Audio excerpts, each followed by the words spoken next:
Hey guys, Z here. We just had our regularly scheduled non-choose your legends FEH channel and it had a bunch of stuff in it.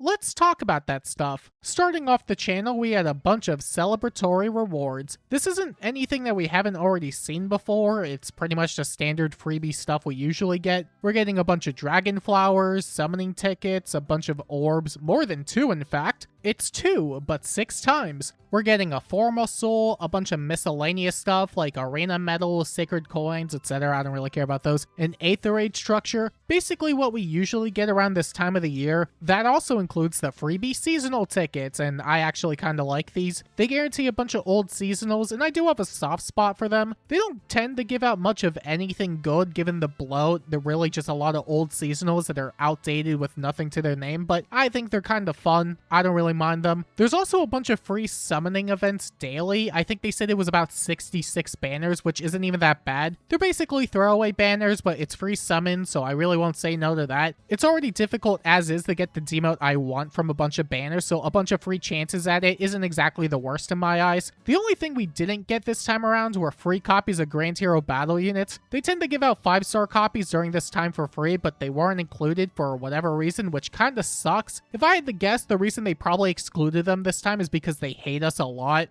Well, that or the lack of Grand Hero battles this book, but I like to believe it's a mix of both. But besides that, it's par for the course for freebie stuff. It does the job and it's always appreciated. I will never say no to any of this. Following the celebratory rewards, we have the Hero Fest. Or I guess the Zero Fest, because of how little appeal it has. This banner sucks. This time around, we have Harmonic Brave Celica, Harmonic Brave Hector, Harmonic Brave Ike, and you'll never guess the last unit. Harmonic Brave Ike again. They put the first 2 CYL repeat banners on the Hero Fest, and I don't think it's very great overall, especially compared to last time, but I'll get to that in a bit. Harmonic Celica is one of many units with a 3-range style, and she's still okay as a unit. Just okay. I wouldn't say she's anything impressive these days, which is crazy considering she's not even that old, but the game moves too fast. Her fodder is also just okay, what with Arc Rival, Swift Spectre, and some outdated Tempest skill. I'd say she's one of the better choices here, but that's giving the word better a run for its money. Meanwhile, Harmonic Hector is a mediocre armor with less notable fodder to his name. He has Armored Flare, which is actually pretty decent, but besides that, it's another far save skill and Patience. And look, I like Patience and all, but I don't actually. I couldn't care less for the skill, especially since they decided to put a second copy of it on the banner with Harmonic Ike. Ike is a funny addition because he's been on so many banners this year, let alone the fact that we got a copy for free, he's in the codes, and they released a better version of him who's actively on a banner right now. And that's not even the worst of it. The worst part about all of this is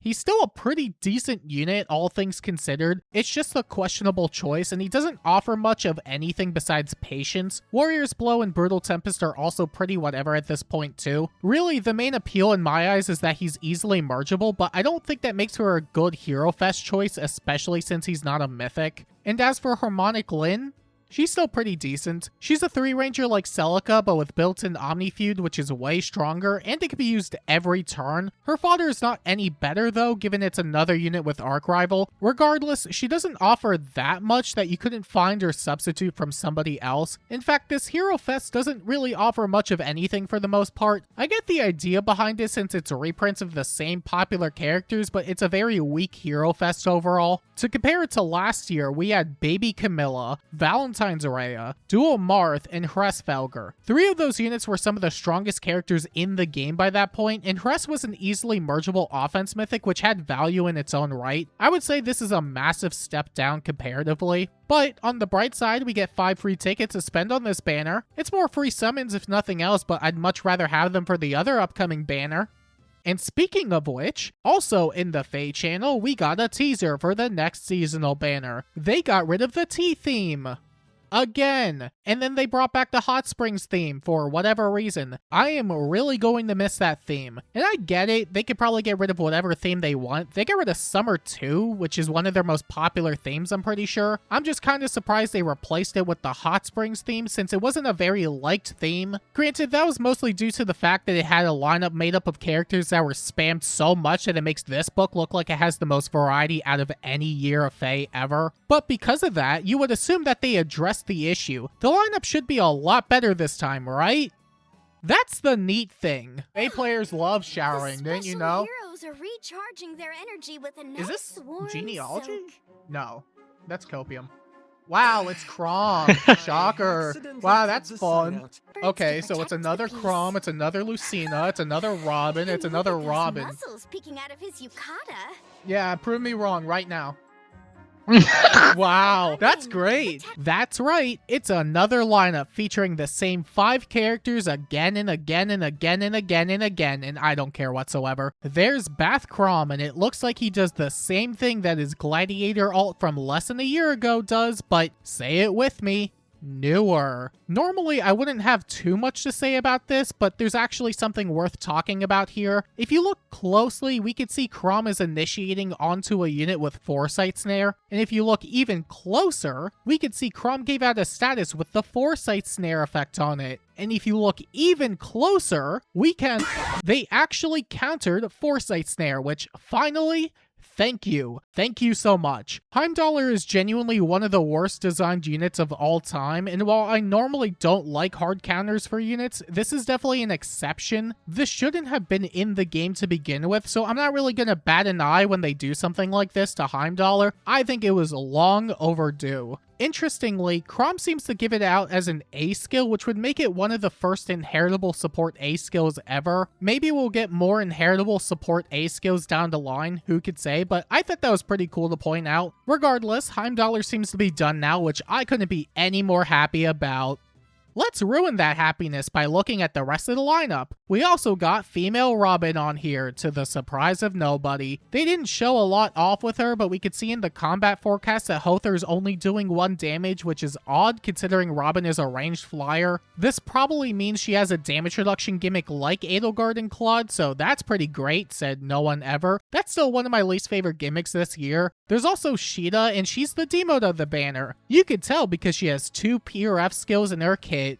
And yeah, she has Astra too. Honestly, if she's good, then why not? More easily accessible units that could compete with premium units is always welcome in my eyes. We had Bride Air recently, and she's really, really good. And we also had Summer Alphonse, who is anything but that. She's looking pretty promising overall. And then there's Marth and Lucina, which wraps up one of the least inspired banner lineups of recent memory. We don't really have a lot of information on them, but there's a non-zero chance it's just derivative of Dual Marth and the last Lucina in some fashion. They have Future Witness and True Emblem.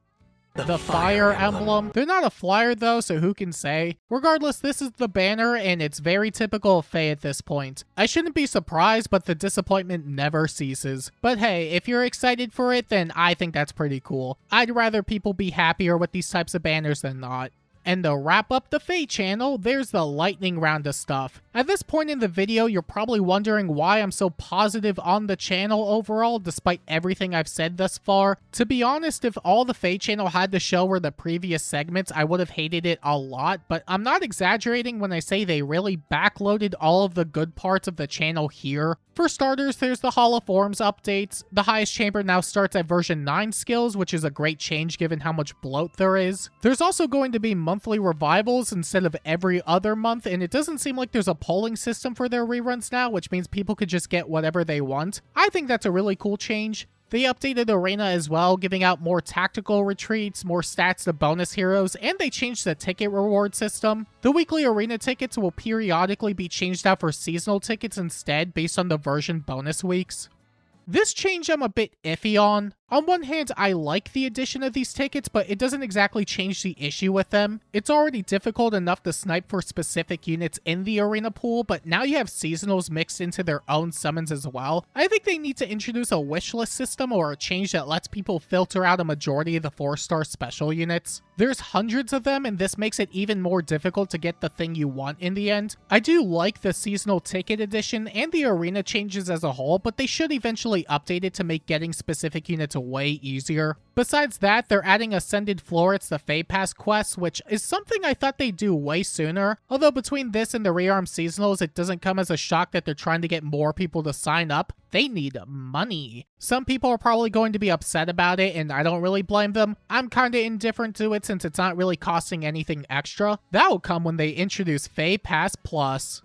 I'm half expecting that to happen sooner or later as well. Besides the paywall update, we got something we should have had over 2 years ago. They're updating the status screen menu and doing a really good job at it. On top of what's already available, now you can change your emblem and chosen status without having to make a skill set or go to an entirely different menu. And you could customize the layout of these buttons, which is such an amazing update. It always bothered me that we couldn't already do that, especially when they updated the status screen last time. It felt like taking one step forward and one step back. This is easily my favorite announcement so far. Another quality of life feature comes with the summon screen as well. Instead of having a bunch of banner bloat on one screen, now they're organized into categories. One for new banners, recommended banners, and revivals. Unfortunately, it looks like the recommended banner option already doesn't work. Recommended Hero Fest PU. No. You're out of your mind with that one. Other than that, they got rid of more pity breakers all the way up to the banner before Choose Your Legends 8. They also added more revivals and kicked out a bunch of old units for remixes all the way up to Emblem Lin. That makes me feel really old. And, besides that, that's pretty much the Fate channel. Honestly, besides the banner, this is one of the better Fate channels we've had in a while. There's a lot of amazing quality of life updates, some of which felt extremely long overdue. If nothing else, it has me content. Maybe my standards are just way lower these days given everything they've been doing recently, but it's just nice to have something that makes me think they actually care about the game. This has been genuinely one of the worst years of Fae, period, so I'll take anything at this point. Anything that makes the game more playable is good enough for me. Although I could do with better banner lineups. Anyway, what did you think of the Fae channel? Did you think it was good? Bad? Synonym for good or bad? Let me know down below. And until next time, I'll see you when Chrom gets another alt. I'm being helpful!